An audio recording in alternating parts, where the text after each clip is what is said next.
សួស្តីមេអំពុំមិញអ្នកគ្នាប៉ះដីមួយកន្លែងនេះដល់កហើយស្មៅដបូលអាត្រាក់និយាយរួមទៅការងារមួយនឹងវាហត់ហាភ្លៀងហាក្តៅចុកដៃចុកជើងឈឺចង្កេះបើថាឲ្យស្រួលដូចជាមិនស្រួលប្រហែលទេតែធ្វើម៉េចការងារយើងស្រឡាញ់មុខរបរដែលយើងស្រឡាញ់ទោះហត់ក៏នៅតែស៊ូហើយក៏សប្បាយចិត្តចេះតែមានពុកម៉ែពូមីងម៉ួយទាំងអស់មិនថាម៉ួយថ្មីម៉ួយចាស់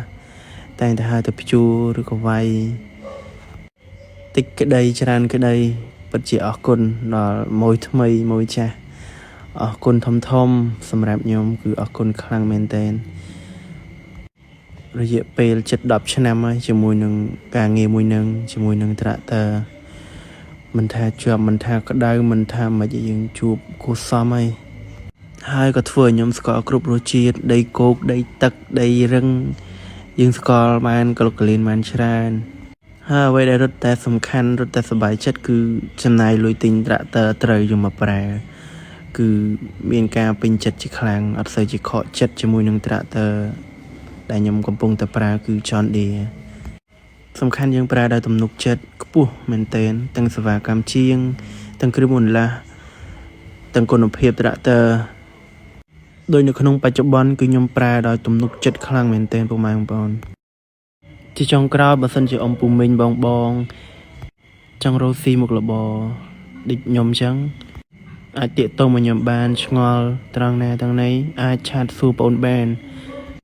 ត្រង់តិចនិចការប្រើប្រាស់អាចឆាតសួរបានឬក៏ត្រាក់ទ័រចាស់ចង់វាយដូរយកត្រាក់ទ័រថ្មីខ្ញុំក៏ធ្លាប់វាយដូរដែរបើសិនជាពុកម៉ែមានចម្ងល់ឬក៏ចង់បងរំលោះមានប្រាក់ចូលរួមខ្លះតិចតួចអាចឆាតសួរបងបានព្រោះបងសក់ដល់ឆ្លងកាត់អស់ហើយវាយដូរបងរំលោះហើយត្រាក់ទ័រហ្នឹងក៏មិនមែនទិញលុយសុទ្ធដែរត្រាក់ទ័រខ្ញុំទាំងពីរគ្រឿងហ្នឹងគឺសុទ្ធតែលុយបងរំលោះទាំងអស់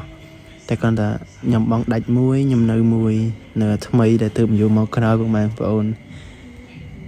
បើចាំលុយសុទ្ធអត់ញីទេជាចុងក្រោយក៏អរគុណអ៊ំពូមីងបងមេទាំងអស់គ្នាដែលបានតាមដានវីដេអូរបស់ខ្ញុំតាំងពីដើមរហូតដល់ចប់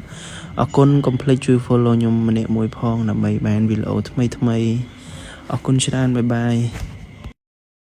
ត្រាក់ទ័រ John Deere ជាទំនុកចិត្តរបស់លោកអ្នកនាំចូលនឹងចែកចាយផ្ដាច់មុខដល់ក្រុមហ៊ុន RMA Cambodia